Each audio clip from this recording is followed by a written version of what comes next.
Hello दोस्तों, स्वागत है आपका अपने यूट्यूब चैनल ये इट इज सिंपल में। दोस्तों, आप सभी को पता चल ही गया होगा कि इस साल के होने वाले केंद्रीय विद्यालय संगठन की क्लास 1 के एडमिशन की प्रोसेस जल्द ही 1 अप्रैल से स्टार्ट होने वाली है।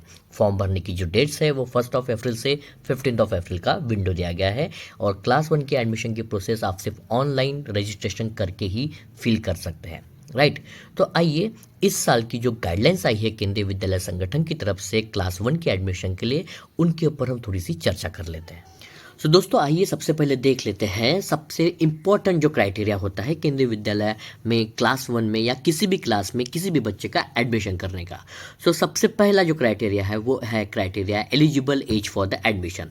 यहाँ पर देखिए, आपके सामने स्क्रीन के ऊपर एक चार्ट नजर आ रहा है, जिस चार्ट में स्पष्ट रूप से लिखा गया है कि क्लास 1 की जो एज होगी वो age minimum 6 year but less than 8 years age होनी चाहिए। मतलब जिस बच्चे का एडमिशन हमें क्लास 1 में करना हो उसका इस साल कहाँ तक, देखिए ऊपर की फर्स्ट लाइन में ही मेंशन किया गया है 31 मार्च ऑफ दिस ईयर तक वो बच्चा 6 साल का कंप्लीट होना चाहिए। राइट।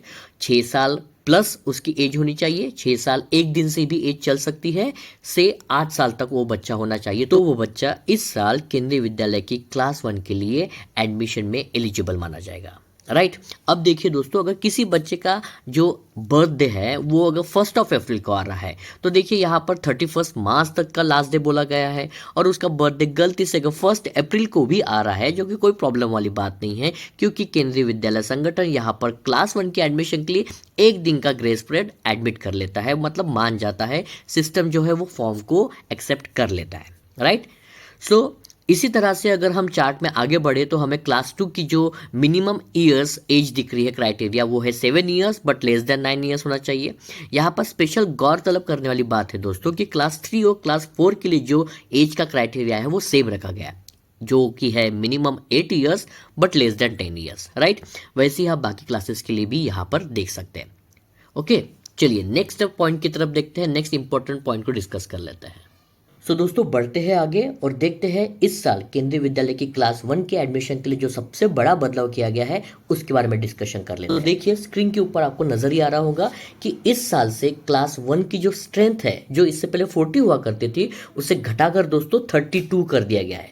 जी हाँ दोस्तों, उसे घटाकर 32 कर दिया गया है। इसका मतलब ये है कि इस साल जब पिछले साल तक जहां पर केंद्रीय विद्यालय संगठन की किसी भी स्कूल में, किसी भी केंद्रीय विद्यालय में क्लास 1 के एडमिशन की मैक्सिमम स्ट्रेंथ 40 होती थी, उसे दोस्तों अभी घटाकर 32 कर दी गई है। मतलब इस साल होने वाला एडमिशन का कंपटीशन दोस्तों बढ़ने वाला है।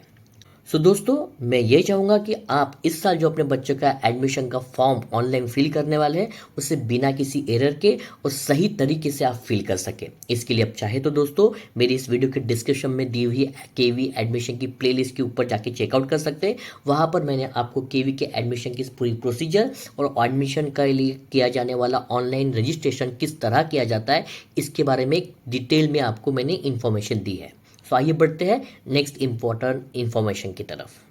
चलिए दोस्तों, डिस्कशन को आगे बढ़ाते हैं, डिस्कस करते हैं रिजर्वेशन नॉर्म्स के बारे में। अब जैसे कि हम डिस्कस कर ही चुके हैं कि इस साल से केंद्रीय विद्यालय की क्लास 1 की जो एडमिशन की जो टोटल स्ट्रेंथ होगी वो घटाकर 32 कर दी गई। मतलब हर केंद्रीय विद्यालय में क्लास 1 के हर एक सेक्शन में अभी मैक्सिमम 32 ही बच्चों को एडमिशन मिल सकेगा। सो इसी के अकॉर्डिंगली दोस्तों जो आरटी का कोटा होता था, जो रिजर्व सीट्स होती थी, वो भी कम कर दी गई है। ओके। सो आरटी की 25% के हिसाब से सिर्फ 8 सीट्स रिजर्व होगी।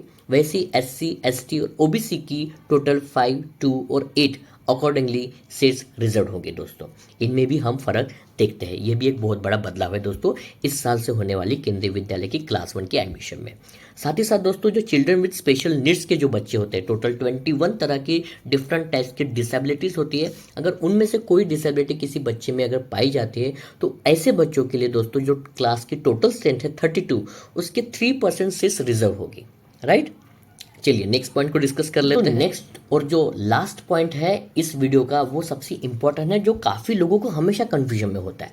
अब जैसे कि यहाँ पर केंद्रीय विद्यालय में हमने देखा है कि आरटी के अंतर्गत टोटल 25% की सीट्स हमेशा रिजर्व होती है। अब इस साल के हिसाब से देखा जाए तो 32 में से टोटल 8 सीट्स अंडर आरटी ही फिल की जाएंगी।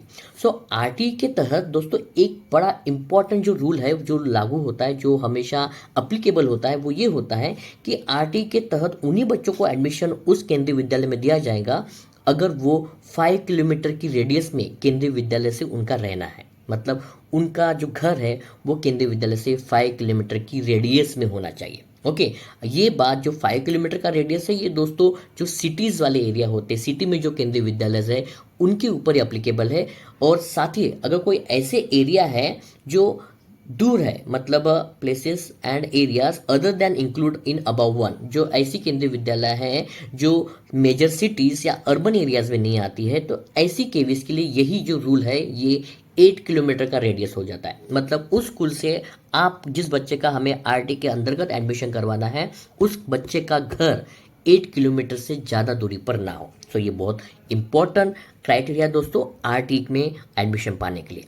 सो दोस्तों बने रहिए हमारे साथ, हम आपको इस तरह से सहायता करते रहेंगे। और साथ ही आप इस वीडियो की डिस्क्रिप्शन में भी चेकआउट कर सकते हैं जहां पर मैंने केवी एडमिशन से रिलेटेड बहुत से इंपॉर्टेंट वीडियोस बनाई है, आप उनको भी देख सकते हैं। दोस्तों यहाँ तक वीडियो देखने के लिए आपका बहुत बहुत धन्यवाद।